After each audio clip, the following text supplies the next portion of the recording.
ಶುಭೋದಯ, ನಮಸ್ಕಾರ. Welcome to yoyo Kannada. ಬನ್ನಿ ಈಗ ನೋಡೋಣ ಈ ದಿನದ ಗೋಲ್ಡ್ ರೇಟ್. ಕಳೆದ 2 ದಿನಗಳ ಕಾಲ ಚಿನ್ನದ ಬೆಲೆಯಲ್ಲಿ 3820 ರೂಪಾಯಿ ಕುಸಿತ ಕಂಡಿತ್ತು. ಆದ್ರೆ ವೀಕೆಂಡ್ ಅಲ್ಲಿ ಚಿನ್ನದ ಬೆಲೆಯಲ್ಲಿ ಮತ್ತೆ ಜಿಗಿತ ಕಂಡು ಬಂದಿದೆ. ಬರೋಬ್ಬರಿ 1970 ರೂಪಾಯಿ ಹೆಚ್ಚಳ ಆಗಿದೆ. ಬೆಳ್ಳಿ ಬೆಲೆಯಲ್ಲಿ ಇಂದು 5000 ರೂಪಾಯಿ ಇಳಿಕೆಯಾಗಿದೆ. ಶುದ್ಧ ಚಿನ್ನದ ದರ ಇಂದು ಎಷ್ಟಿದೆ ಎನ್ನುವುದಾದ್ರೆ ಮಾರುಕಟ್ಟೆಗಳಲ್ಲಿ 24 ಕ್ಯಾರೆಟ್ ನ ಚಿನ್ನದ ಬೆಲೆಯಲ್ಲಿ ಏರಿಕೆಯಾಗಿದೆ. 24 ಕ್ಯಾರೆಟ್ ನ 1 ಗ್ರಾಂ ಚಿನ್ನದ ಬೆಲೆ 197 ರೂಪಾಯಿ ಏರಿಕೆಯಾಗಿ 15775 ರೂಪಾಯಿ ದಾಖಲಾಗಿದೆ. 10 ಗ್ರಾಂ ಬೆಲೆಯಲ್ಲಿ 1970 ರೂಪಾಯಿ ಏರಿಕೆಯಾಗಿದ್ದು 10 ಗ್ರಾಂಗೆ 1,57,750 ರೂಪಾಯಿ. 22 ಕ್ಯಾರೆಟ್ ನ ಚಿನ್ನದ ಬೆಲೆ 1 ಗ್ರಾಂಗೆ 180 ರೂಪಾಯಿ ಹೆಚ್ಚಳ ಆಗಿದ್ದು 14,460 ರೂಪಾಯಿ. 10 ಗ್ರಾಂ ಚಿನ್ನದ ಬೆಲೆಯಲ್ಲಿ 1800 ರೂಪಾಯಿ ಇಳಿದಿದ್ದು 1,44,600 ರೂಪಾಯಿ ಏರಿಕೆಯಾಗಿದೆ. ಬೆಂಗಳೂರಿನ ಚಿನ್ನ ಮತ್ತು ಬೆಳ್ಳಿ ದರ ಎಷ್ಟಿದೆ ಎನ್ನುವುದಾದ್ರೆ ಬೆಂಗಳೂರಲ್ಲಿ 1 ಗ್ರಾಂ ಚಿನ್ನದ ಬೆಲೆ 24 ಕ್ಯಾರೆಟ್ ನ ಬೆಲೆ 15,775. 10 ಗ್ರಾಂ ಶುದ್ಧ ಚಿನ್ನಕ್ಕೆ 1,57,750 ರೂಪಾಯಿ.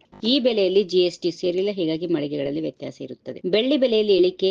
ಇಂದು ಬೆಳ್ಳಿ ಬೆಲೆಯಲ್ಲಿ 5 ರೂಪಾಯಿ ಇಳಿಕೆಯಾಗಿದ್ದು ಕೆಜಿಗೆ 5,000 ರೂಪಾಯಿ ಇಳಿಕೆ ಆಗುವ ಮೂಲಕ ಕೆಜಿಗೆ 2,75,000 ರೂಪಾಯಿ ದಾಖಲಾಗಿದೆ. ಈ ವಿಡಿಯೋ ನಿಮಗೆ ಇಷ್ಟವಾದಲ್ಲಿ ಲೈಕ್ ಮಾಡಿ, ಶೇರ್ ಮಾಡಿ, ಸಬ್ಸ್ಕ್ರೈಬ್ ಮಾಡಿ.